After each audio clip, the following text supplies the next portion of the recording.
What's going on, everyone? It's Marco Hanna, and if you follow me on Twitter, on Instagram, or right here on the Phone Dog YouTube channel, you should know that I've been using the Nexus 6 as my daily driver in my Nexus 6 challenge. Well, this video is adding on to my Nexus 6 challenge, basically just titled, Is the Camera Any Good? To kind of dive into this, we have to kind of go backwards and look back at the Moto X for 2014. That basically had a 13 megapixel camera that took pretty average photos and decent 4K video, and then you fast forward just a couple months to the Nexus 6, which is basically a Moto X just made bigger with OIS added to the camera. It's the same camera module, basically the same resolution, same hardware, same megapixel count, almost the same sensor. Again, that OIS is the only differentiator between that Nexus 6 and also the Moto X. And I have to be honest, when I first got the Nexus 6, I was very disappointed by the quality of that 13 megapixel camera because it was exactly the same as the Moto X. And quite frankly, it should have been different. It should have been better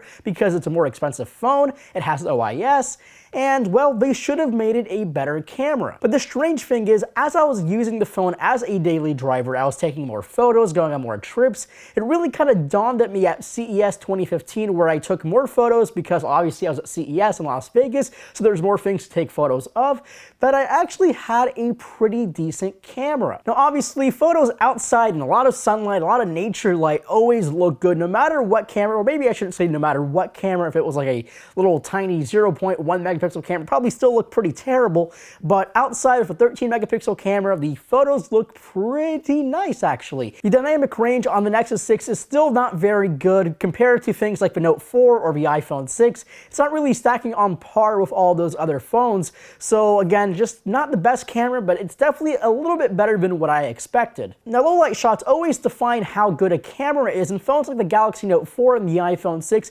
do low light rather well. The iPhone 6 probably does it a little bit better than the Galaxy Note 4, and that's because the software processing on the Galaxy Note 4 side, but usually phones don't do so well in low light because their sensors are so small and they just don't do very well. That's why we have full frame DSLRs, because they do phenomenally well in very low light situations because you can bump up that ISO and not have that much grain in your image. Previously, before my trip to CES, I had some pretty bad low light shots. A lot of grain, a lot of not very many details in the photos. It just looked really bad. Now, while at CES, I did take some more or better low light shots. For example, I took a photo of some sushi we had at CES 2015, and it came out rather well. It actually looked really good, had really good exposure.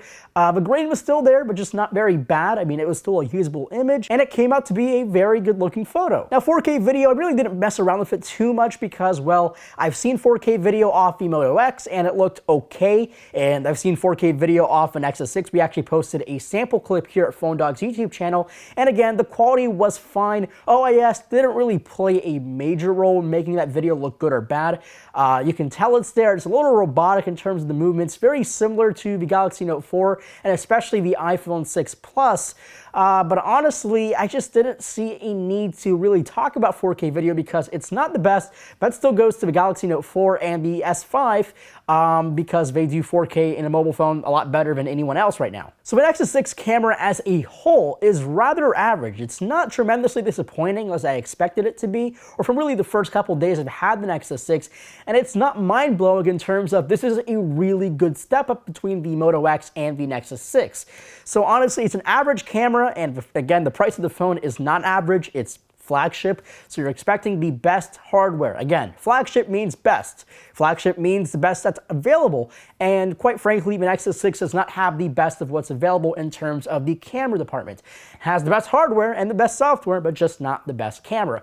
So again, make sure to leave me some comments below. I want to hear what your experiences are with the Nexus 6. If you have one, or a friend's got one, you've played around with the camera, let me know in the comments below. And as always, keep it locked here at phonedog.com and youtube.com/phonedog. And as always, my name is Marco Hanna. I'll catch you guys in the next video.